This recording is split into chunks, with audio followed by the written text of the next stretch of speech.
Sir సుందరరావుడి గారు ఈ నెల ETF index funds mutual funds కి సంబంధించిన వెబినార్ క్లాస్ ఒకటి చేస్తున్నారు కదా. అవును. సో దీంట్లో ముఖ్యంగా ఎలాంటి విషయాల గురించి మీరు పార్టిసిపెంట్స్ తో షేర్ చేసుకోబోతున్నారు? యా ఈసారి డైలీ 3 hours చొప్పున 2 days ప్రోగ్రామ్ అండి. అంటే టోటల్ 6 hours ప్రోగ్రామ్ అనమాట. అండ్ ప్రతి వర్క్షాప్ లో మనం చెప్పినట్టే దీంట్లో కూడా మనం ఈటీఎఫ్స్ అంటే ఏంటి, ఇండెక్స్ ఫండ్స్ అంటే ఏంటి, మ్యూచువల్ ఫండ్స్ అంటే ఏంటి, వాటిని ఎలా ట్రాక్ చేయాలి, వాటిని ఎట్లా అనలైజ్ చేసుకోవాలి, అండ్ ఎనీబడి కంటే ఇలాంటి వాటిలో పార్టిసిపేట్ చేసేటప్పుడు ఎలా జాగ్రత్త తీసుకోవాలి, ఇవన్నీ వాటి గురించి మనం డిస్కస్ చేస్తాం అనమాట. మీకు ఆల్రెడీ నాలెడ్జ్ ఉంటే పర్వాలేదు, నాలెడ్జ్ లేని వాళ్ళకి ఏంటంటే ఇది ఒక ఎలిమెంట్ లా పనికొస్తుంటాం మార్కెట్లో ఎంటర్ అవడానికి.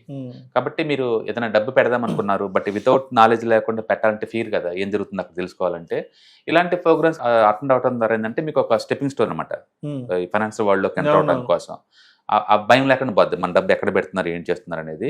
రెండోది మీకు ఈ ప్యాసివ్ ఇన్కమ్ లా, యాక్టివ్ ఇన్కమ్ లా కావాలన్నా ఎలా క్రియేట్ చేసుకోవచ్చు ఐడియా జనరేట్ అవుతుంది అనమాట.